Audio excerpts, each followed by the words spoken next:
Hey guys, it's Jeff. Today I'm going to be reviewing a book called Firstlife by Gena Showalter. This was released in 2016 and it is 438 pages long.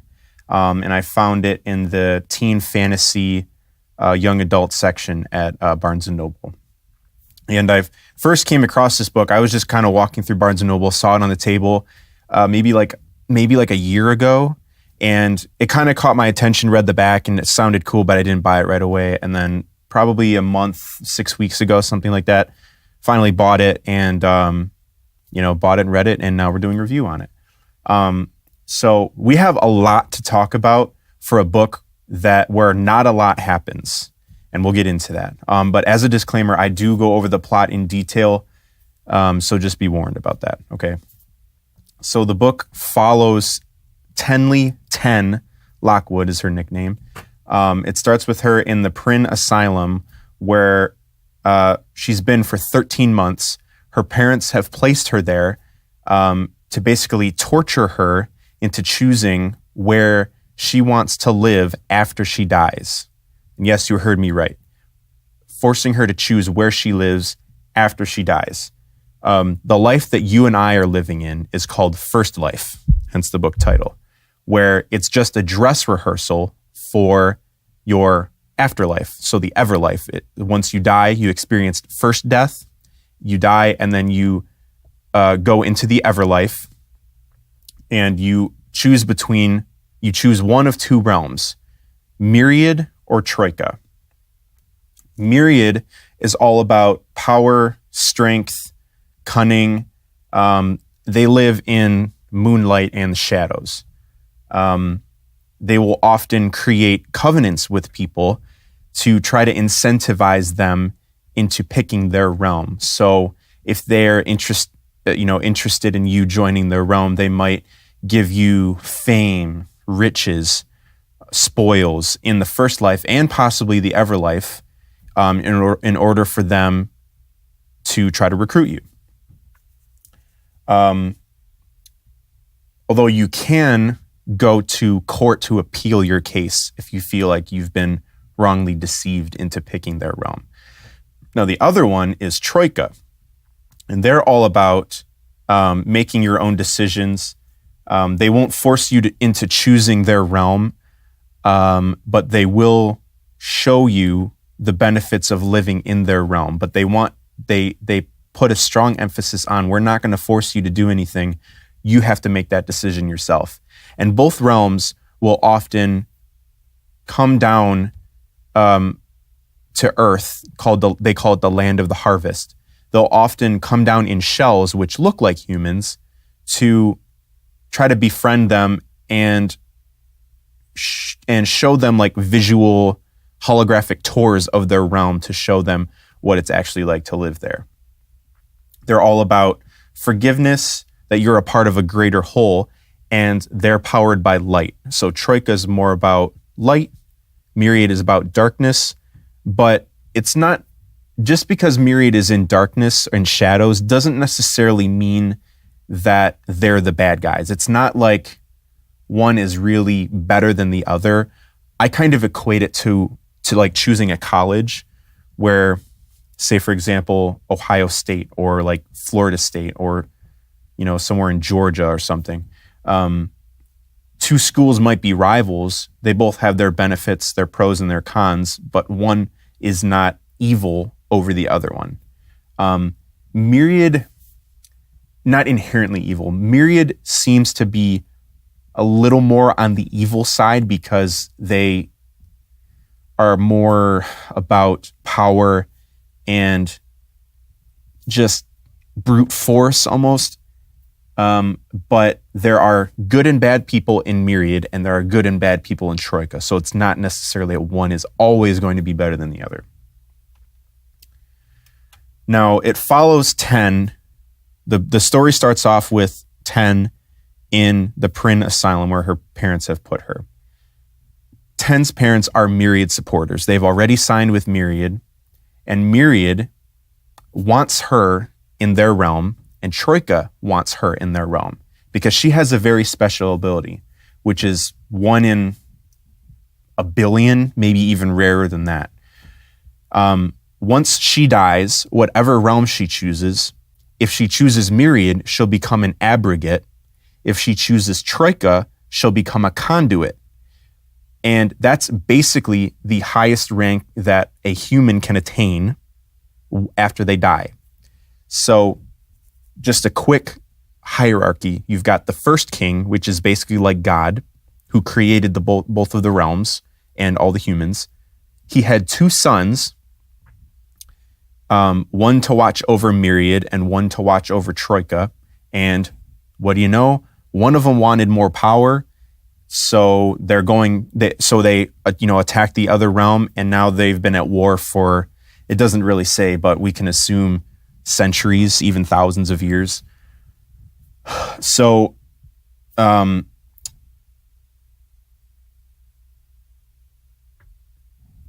myriad wants her so that she'll become an abrogate, and troika wants her so that she'll become a conduit. Now, right underneath, so the hierarchy goes first king, both of his sons are considered second kings, which, they're king of myriad and then king of troika. Right underneath him goes the abrogates and the conduits, and then generals, which basically plan battle strategies and lead the armies into the war. Right underneath generals are leaders, and then right underneath leaders are laborers, and there's 6 different subdivisions of those laborers. Now, 10's ability is special because conduits and abrogates are very rare. The ability that she has is if she chooses myriad's all about darkness and shadow, she will be able to draw the light away from troika, which will weaken them because their conduits support the light throughout their realm or enhance it. So if she joins myriad, then she'll be able to pull that light away, weakening that realm. But if she joins troika, she'll be able to use that light to basically expel the shadows away from myriad and weaken that realm. So that's why both realms want her so badly, is because they're both in need of that extra special person that will at least try to influence the war to their advantage. But the thing is that 10's parents have signed a covenant with myriad, where myriad says, we're going to give you fame and riches in your first life. You'll have a position of importance in the Everlife, but that's only if you get her to sign, obviously. But their punishment for not getting her to sign is they'll go to many ends, which is a third realm, which you don't want to go to. So if you die before choosing myriad or troika, you are considered unsigned and you go to a place called many ends. And it's basically like hell. It's a third realm where you spend eternity in, and you're basically tortured for eternity. Weird creatures chase after you, slice you open, eat your organs over and over again because your organs regrow. So you're in this constant state of panic and fear, trying to outrun all of the dangers that await you at many ends. 10 is 17, and she can't stay in the asylum past the age of 18. So her parents are running out of time for her to choose, because once she turns 18, she can leave the asylum. Now, the age of accountability is the age at which, once you pass it, if you die, then you'll go to many ends, which I believe is 13, if I remember correctly. So if you die before the age of 13, whichever spirit you're greeted by once you die, either myriad or troika, they will guide you into their realm where you can stay until you reach the age of accountability.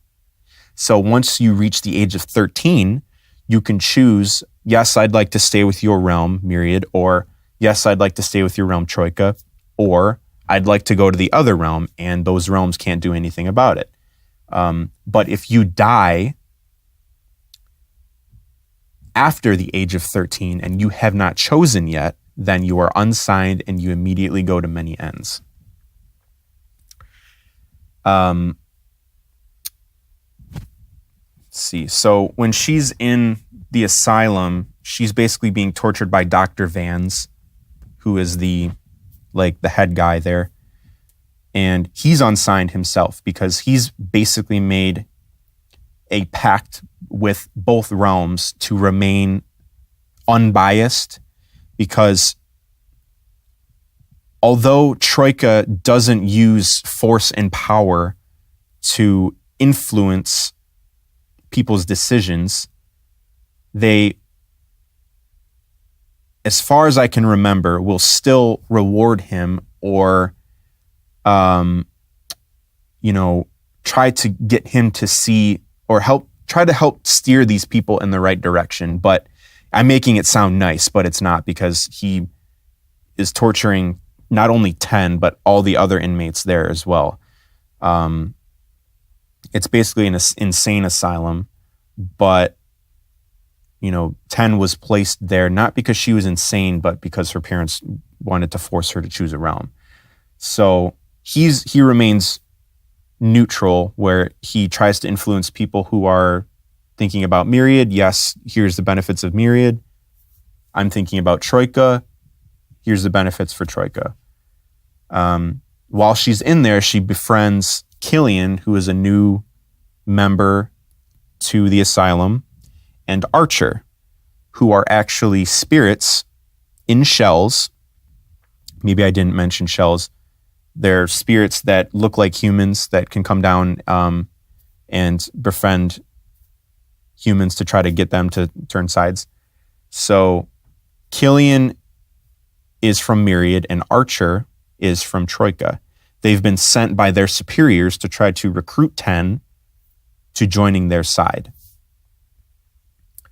And with any young adult novel, of course, there's going to be a romance story. So 10 begins to fall for Killian, and Killian begins to fall for 10. And Archer is basically like 10's best friend throughout the entire book. One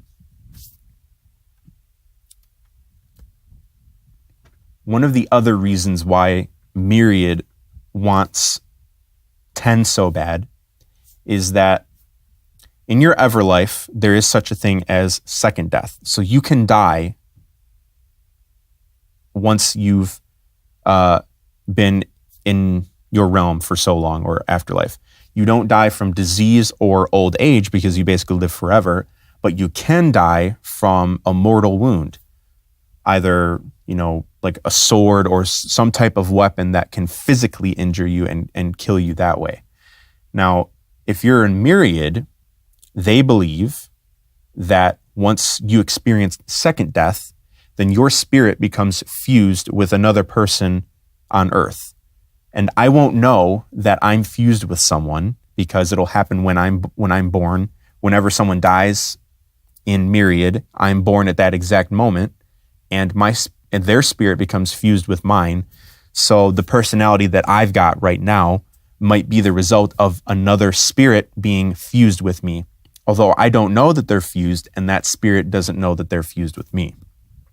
But another reason why Myriad wants her is because they believe that she is fused with a general that died on the battlefield, because the moment that she was born is the moment that general died, and there was a flash of light that very rarely happens, only when generals become fused. So they want her general's spirit because that will, only aid her in her quest to become this abrogate or this conduit. Which, as from the hierarchy, it goes second king, or first king, second king, conduit, abrogate, and then general. So it's one of the highest ranks that a human can attain. Now the lore, there is a little bit of lore behind the realms. There's the first king. He had 2 sons. He gave each of them a realm to watch over. And like I mentioned earlier, one of them wanted more power, so he taxed the other realm. And now they've been at war. So there's a little bit of lore behind that. That's basically the summary of it. It doesn't get in too much detail other than that. Now, to me, this book was very average. So I got past all of it's basically like an information dump, okay? She pours all this information. Gena pours all this information at you. And the book is 438 pages long, but the first 200 pages is her still stuck in this asylum, deciding between Myriad and Troika and talking to Killian and Archer and it was, I didn't expect her to be in this asylum that long, or at least for this much of the book. Eventually she escapes, around the, halfway point, but it just felt odd that she didn't escape sooner. It didn't seem that interesting to me. She refuses to choose a realm because naturally she doesn't want to make the wrong decision, but it almost feels like she's being stubborn just to be stubborn. And my God, she is the most stubborn character you will ever read. And it's just so frustrating sometimes reading her because it's like she keeps reiterating, I don't want to make the wrong decision because I have to live with it basically forever. But it's like, okay, you would think that you'd be leaning at least one way over the other. And it goes throughout the entire book.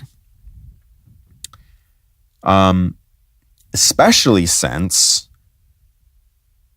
attempts on her life by Myriad throughout the book repeatedly land her in many ends. So she knows what's waiting for her because 3 times she dies in the book and gets brought back to life. So she visits many ends 3 times. And it's like, you would think that you would choose a realm after the first time you died. It scared her enough to be like, okay, I've got to start thinking more about this. But she dies 2 more times. It's like, really? You made her die 3 times? And then she still hasn't chosen after dying 3 times? Like, get with the program, Now, many ends is described as she lands in a moonlit jungle, which is cool, but the creatures are a little strange, like these birds that have, oh man, I wish I could remember the description. They're like metallic birds that eat your organs. There's this weird creature. It was like the top half is a monkey and the bottom half is like spider. So if you can imagine like a monkey being cut off at the waistline and then it having like spider legs, would really creepy. And then there's she called them ember flies or something like that, or these little bugs that land on you and bite you and burn you basically. So nowhere is safe in this realm. But still, that doesn't persuade her enough to actually pick one after dying 3 times. It's like, so frustrating. Now, another thing about Ten's personality that I just cannot stand at all is her obsession with numbers. She's named Tenley or Ten, and throughout the entire book, there's a numbers like theme or symbolism. Myriad means many. Troika means 3. Her name is Ten. She was born at 10:10 a.m. of the 10th month of the 10th day. Okay, so that's fine. We'll give that to her. Okay. But she's obsessed with numbers. And what I mean by that is, let me read this to you. And this happens a lot throughout all these books. Throughout this book. So I've got a page marked here, 359. Now, try reading this all the time. I count the red robes, 33 in total, and my stomach gives another twist. 33, the numerical equivalent of the word amen. 1 plus 13 plus 5 plus 14 equals 33. A normal human spine has 33 vertebrae when the bones that form the coccyx are counted individually, the atomic number of arsenic. Okay, too many examples, but I'll do you one better. Now, this is part of a trilogy, and I've already started Lifeblood, which is book 2. Okay, but I just wanted to point out an example from Lifeblood to show that it continues throughout these books, but just to give you an idea of how ridiculous some of these examples can be. All right, so here we go. 10 out of 10 people hate me right now.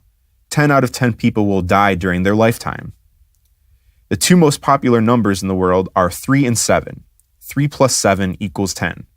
3 is known as the Trinity, or Troika, spirit, soul, and body. 7 is often called the perfect number. 7 continents, 7 layers of skin, 3 main layers with 4 others in between, and 7 colors in a rainbow, 7 notes of sound, 7 dimensions and directions, 2 opposite directions for each dimension, plus the center, the static, the one that never changes. It's like, we get it, okay? You love numbers. And it's this gimmicky thing that I just couldn't stand reading. I skip over all of those sections whenever I can because it like makes me cringe when I'm reading it. I just couldn't stand it. And there's so many examples of this, and it just gets to me. I don't know. So if you're gonna watch out for that, and one of the things that she does all the time is like she'll throw in like the atomic number of arsenic, whatever number she's chosen to give examples about. She always throws that in, the atomic number of oxygen, of carbon dioxide, the atomic number of helium. It's like so far between what I've read between the first book and then however much I've read of the second one. It's like at least 5 or 6 times where she's brought up the atomic number of whatever. Okay, so that's one thing about her. Another thing about her personality that I didn't really care for. So, what about the plot? Well, I think honestly the plot is the weakest part of this book. Like the world building that Gena has in Firstlife is really incredible because I wanted to learn more about the Everlife, about Troika, about Myriad and all their dealings and whatnot. The actual plot that 10 goes through to me was a little bit boring, but the world that Gena has created is fantastic in my opinion. I wasn't really buying the action sequences because, as I mentioned before, the first 200 pages of the book were her in the asylum, okay, somewhat attempting to escape and talking with Killian and Archer to try to get her to pick a route. Now, after those 200 pages or so, they do break out, and then basically the rest of the book is her running away from Myriad supporters who are trying to kill her because, well, if we can't have you, we're tired of you not picking our realm. And if we can't have you, we don't want Troika to have you. So Myriad has sent their own army against to track her down and to basically try to kill her before she chooses Troika instead of them. It was meant to be exciting the escaping and all the action and all the fighting, but I wasn't really buying it for some reason. I just didn't feel to me that like action packed. And I wasn't really excited to, see her kick some ass, though she does on occasion, but I don't know, it didn't really feel authentic to me. And another thing that didn't really feel that authentic to me was her attraction to Killian. It seemed a little forced. Killian's supposed to be the bad boy, from Myriad, who has always been about, the brute force that Myriad that Myriad supports. But, he's falling for a girl, and that type of story. It was a little bit predictable. She's falling for the bad boy, the beautiful bad boy. But I didn't really feel like there was really a connection there. Like, obviously throughout the book, she says there's a connection, and I can't wait to see you, and I can't wait to kiss you, and all these types of things. But to me, it didn't really feel authentic.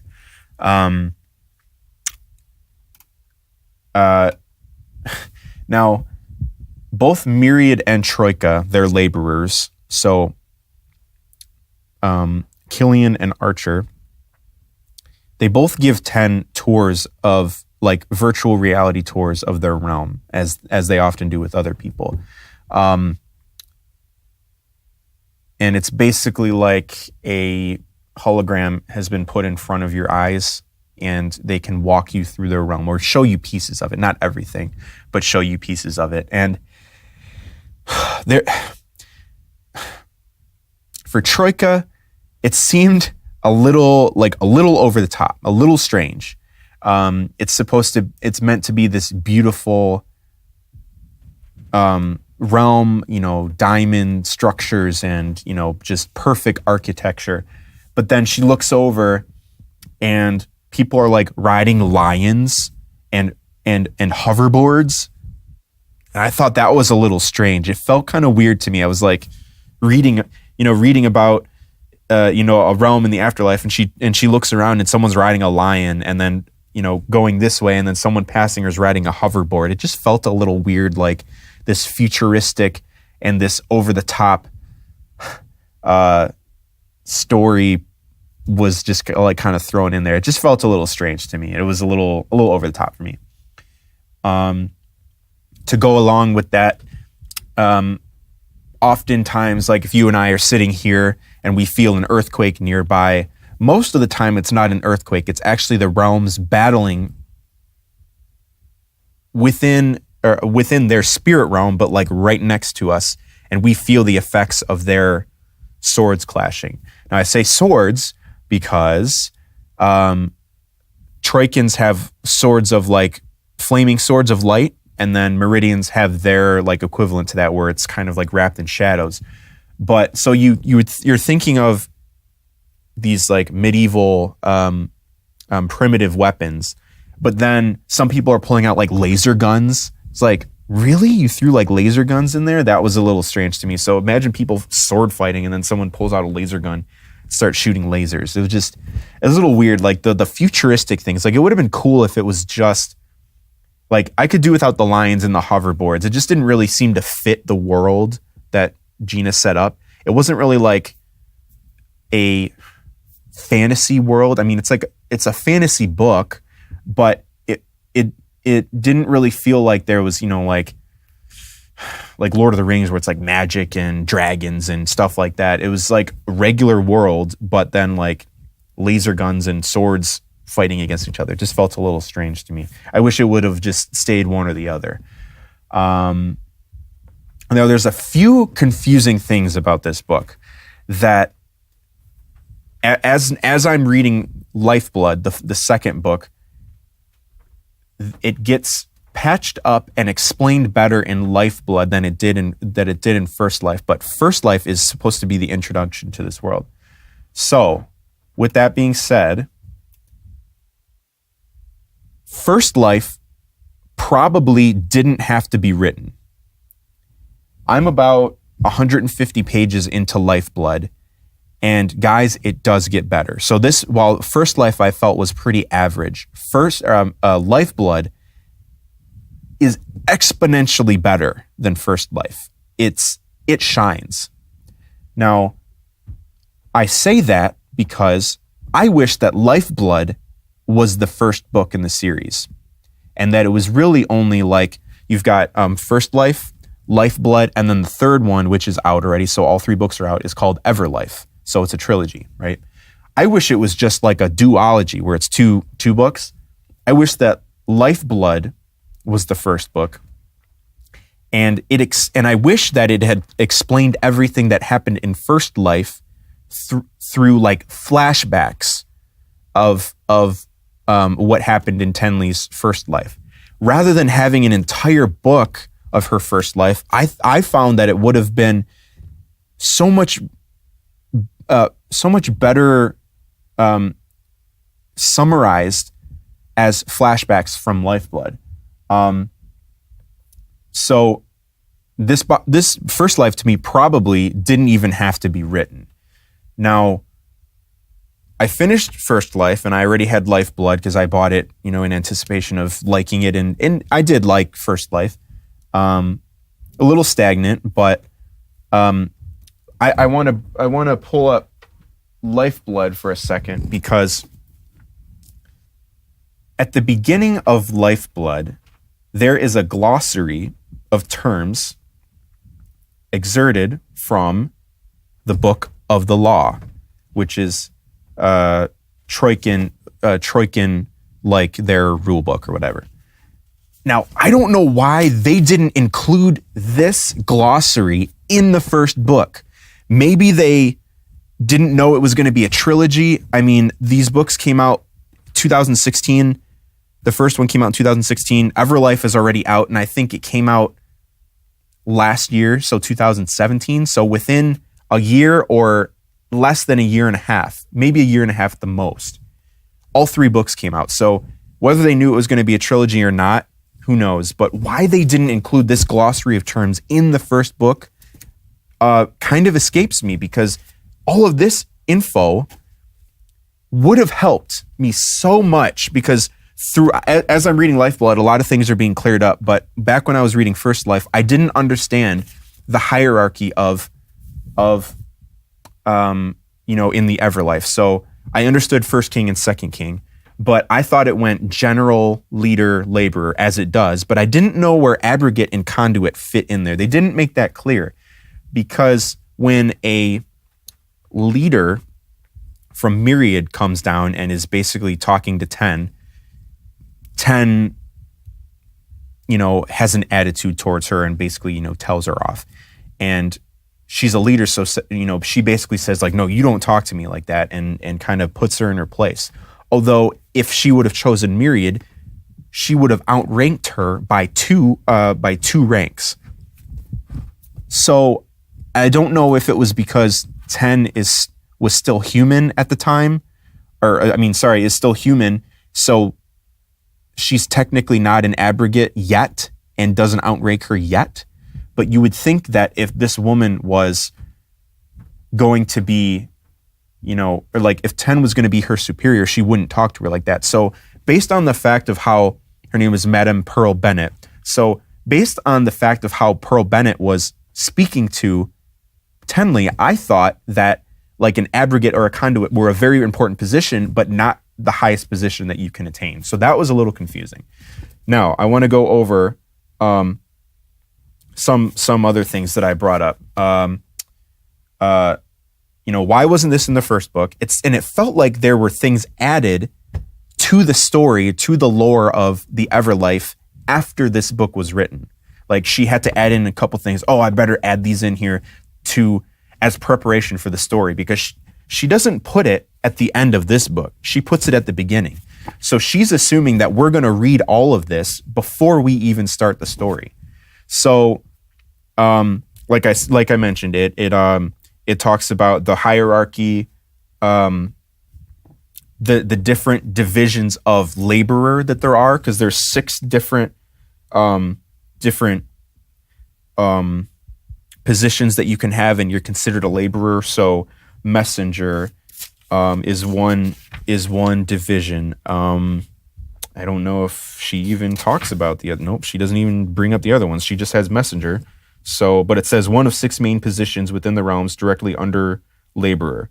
So, responsible for teaching humans about the realms, protecting others from the enemy, and chronicling exploits within and without the realm. So, other ones are, as I'm reading through Lifeblood, is like a healer. So, if you've run out of lifeblood, which is like a spirit's energy, or they're like the equivalent of blood for humans. If you run out of that, then, you know, healers will heal you physically and spiritually and mentally. Other things is now, okay, this was never mentioned in the first book, and I know I'm bringing up a lot about the second book, but I will be doing my own review of Lifeblood once I finish this after this one. But I'm bringing these things up basically because all of this is before the story starts. So I'm hoping that she's assuming that we are going to read this before the second story. So that's why I'm including it in this review, is because we haven't started the second story yet when we're reading this. Now, I think earlier I mentioned that Myriad, if you die and you're signed with Myriad, then you become fused, your spirit becomes fused with someone else. But I forgot to mention that when you die and you're in Troika, your spirit enters the rest. So your spirit enters they haven't described it yet, but basically I'm assuming it's almost like a graveyard, but not as somber or, you know, sad.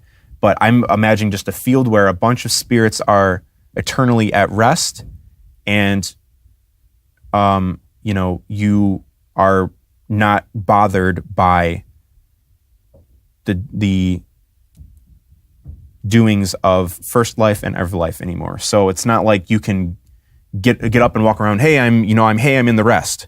No, it's basically once you die, once you experience second death in Troika, your spirit enters the rest and you're basically at peace for the rest of that eternity. Now, nowhere in Firstlife does it ever bring this up. The resurrection. Once every year, Troika holds a vote. One spirit within the rest is brought back to spirit life. The winner must exit the rest, even if he or she wishes to remain. Well, how easy, or how convenient, okay? Now, the resurrection is never mentioned in the Firstlife, so it must have been added afterwards for plot reasons, which I won't spoil for you. But if Troika can vote to bring someone back from the dead once a year, why don't they just resurrect everybody that's died to make their army as big as it can be? Whose rule is it that they can only vote once a year to bring someone back? Now, as I'm reading this, it's you can't pick from everyone. You only pick from the people who have died that year. Fine, we'll give that to you. But it must have been the first king's rule, because you know that if the second king of Troika and the second king of Myriad are feuding with each other, you would think that if the second king had the power to resurrect someone, or if it was his rule to say, yes, we only vote one person back to life, why wouldn't he just have the power to resurrect everybody that's ever died and bring them back to try to defeat Myriad once and for all? It must be the first king's rule. And even if it was the first king's rule, why would he allow a rule like that in the first place? I mean, you know, it kind of, you know, why would he allow Troika to vote back one person but not Myriad, you know? Because you know damn well that if Myriad had that power, they'd be trying to exploit it as much as they could. They would try everything within their power to try to bring back as many people as they could, breaking the rules or whatever. So, this glossary at the beginning of Lifeblood should have been in Firstlife, because it would have saved me a lot of questions, because there were times when I was reading Firstlife and I'm like, I can't keep all these ranks straight, but I don't want to go back and search through these pages to try to piece everything together. And this glossary would have helped me immensely. Okay, so that's all about the glossary for that book. But something else that kind of breaks the immersion of the story, which is later revealed in what they are in Lifeblood, is at first I thought they were these emails. Okay, so you're going along and you're reading the book, but then the story gets broken up into these email type things. And wow, I can't even believe I haven't found one yet because I thought they were everywhere. Sorry, guys. Okay, here we go. So these email things where you see Myriad at the top, okay? Myriad, and then it shows sent from Pearl Bennett to Killian Flynn. And then this next one is from Killian Flynn to Pearl Bennett as like a response. Now, I thought these were like emails, like, so they're going along the story, Killian's there, okay? And then all of a sudden this email section comes up where he's talking to his superior. And at first I thought it was where, all right, I'm helping out 10, and then I go back in the Everlife, send an email, and then come back down again and help her out. So it just felt like he was jumping back and forth, and it felt weird where all these, there's these big action sections where we're supposed to be excited about, fighting and whatever, and then they're in the middle of an escape, and then the next page is like an email where Myriad is emailing each other, and was like, really? Like, why? It just felt like action, boom, cut it off. And then emails, and then, we're picking up the action again. And it just felt like thrown in. I wish there was a better way of doing it where they were actually communicating with each other, some kind of cell phone or like even in person. Like it just felt like them messaging back and forth felt a little cheap to me, I guess.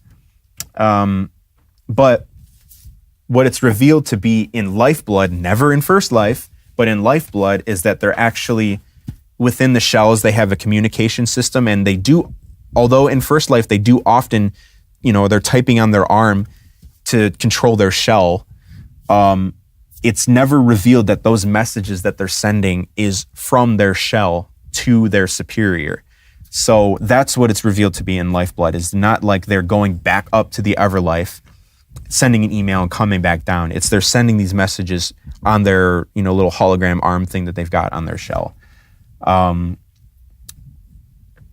Another thing that I didn't understand about the realms is that both realms condemn suicide. Now, obviously, suicide is horrible, but you would think that if someone was wanting to join their realm faster, that they would allow it, okay? Especially since Myriad doesn't put nearly enough value on Firstlife that Troika does, where Myriad will often, like, for example, they tried to kill 10 so that Troika wouldn't have her. So they tried to kill humans to try to prevent them from joining the wrong side. So they don't value their Firstlife at all. Especially since being, for example, like being a murderer, they recruit, I won't give away too much plot of these characters, but they recruit a character to try to murder 10 and will reward her for that. So it's not necessarily that being like a murderer will prevent you from getting into these realms. Sometimes it's encouraged. So killing someone else is perfectly fine in some situations, but if you wanted to kill yourself and join their realm quicker, they don't allow that. It just felt like inconsistent. Just like, well, suicide is forbidden in our realms just because, especially since these realms are, and especially Myriad, are more about our realm is important, your Firstlife, and that other realm is not nearly as important as us. So that was a little strange. So I think that's pretty much everything I want to say. So although Firstlife is pretty average, it does have its good points and its average points. nothing really bad about it. The really thing that I really, if I can use the word hate about it, is just those weird numbers examples that 10 gives, because I just did not enjoy those at all. They're real cringy, and I just don't understand them. And it was just thrown in there just to be like quirky and, just for being quirky's sake. So I'm going to give this book a 3 out of 5. It's pretty average, but as I read the rest of them, and I already know that Lifeblood is so much better than Firstlife so far. Just the first 150 pages I've read, I enjoyed and am actually reading quickly through and wanting to get to the next section. I think overall, the entire series will probably score higher than a 3, even though Firstlife is a 3, and maybe the other ones won't get higher than a 3. We don't know yet. I think the overall world that is created in these books, to me at least, outweighs the average plot that Firstlife has. So the things that it does do good, or singular thing that it does do good, is basically just the Everlife realms that Gena has created, which are very interesting to me. The things that it doesn't do well is, I think 10 spent too much time in the asylum, for at least for the book purposes. I wasn't expecting her to be in the asylum for,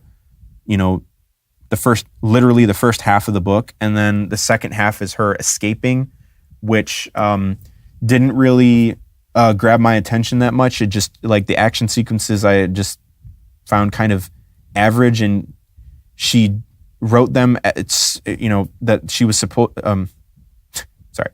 she wrote them expecting them to be exciting, and you want, like, escaping and fighting to be exciting, but I just wasn't really buying it. I was also not really buying the romance between Killian and 10, as much as 10 is trying to convince us that she is head over heels for this guy in this very short amount of time. It didn't really feel authentic to me. It felt a little forced. And I think that's all I have to say. So 3 out of 5. My next review will be Lifeblood. I'm already, almost halfway through it. And I'm really looking forward to finishing that one. So check out Firstlife if you want to.